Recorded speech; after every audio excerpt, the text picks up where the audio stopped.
They say when the moon turns red and the air smells of salt and iron, lock your doors and never sleep on your back, because somewhere above the rooftops, a creature with torn wings and a hollow belly is hunting. And when she finds you, you won't wake up again. In the quiet fishing village of Banua, life ended when the sun went down. No one lingered outside after dark.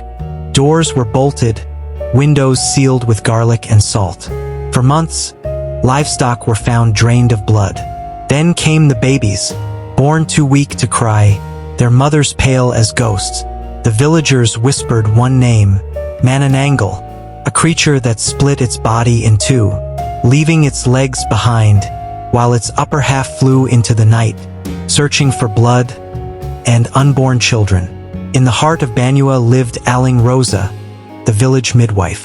She was kind, soft-spoken, and always ready to help. Whenever a woman went into labor, it was Rosa who came running, basket of herbs in hand, rosary around her wrist. But lately, the villagers noticed something strange. She no longer joined them at the chapel.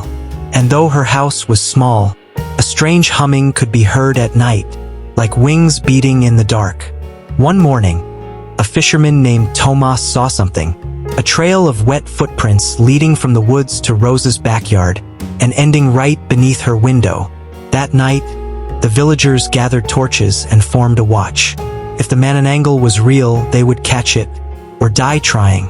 Tomas volunteered to keep guard near Rosa's hut. He hid behind the trees, clutching a boelo knife. Hours passed. Then, a shadow moved behind her window. He squinted. It wasn't Rosa.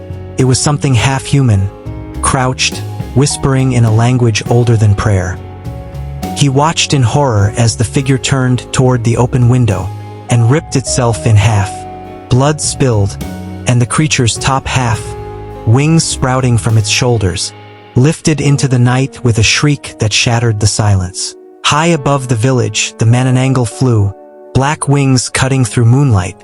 She smelled the air, searching, and when she caught the scent of new life, she descended toward a small bamboo hut, where a pregnant woman lay asleep.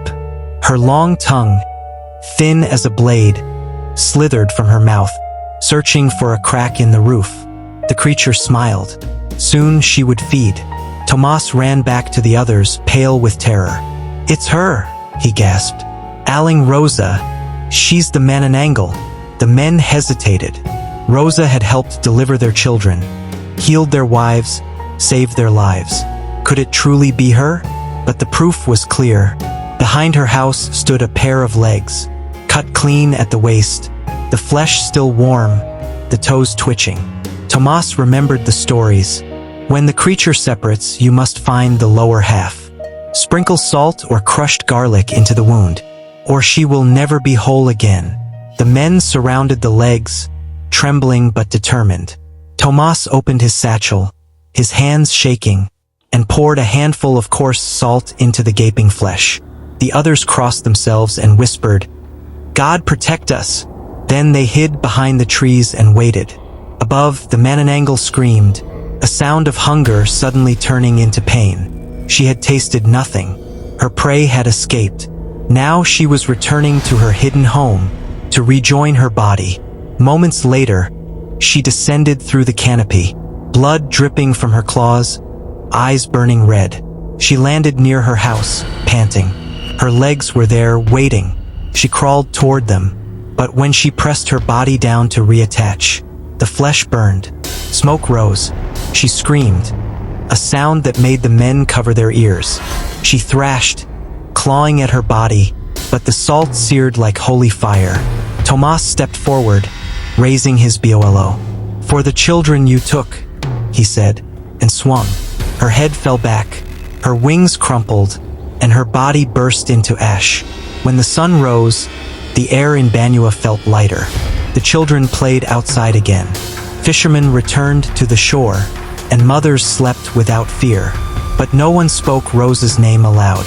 They buried what was left of her house, and built a small chapel nearby. And for years, Banua knew peace. Decades passed. Banua became a bustling town. People laughed at old folktales, calling them superstitions for the uneducated. But in one quiet corner of town, a small clinic opened, owned by a gentle woman named Dr. Rosanna de Vera. She was a midwife too, known for her healing touch, her sweet smile.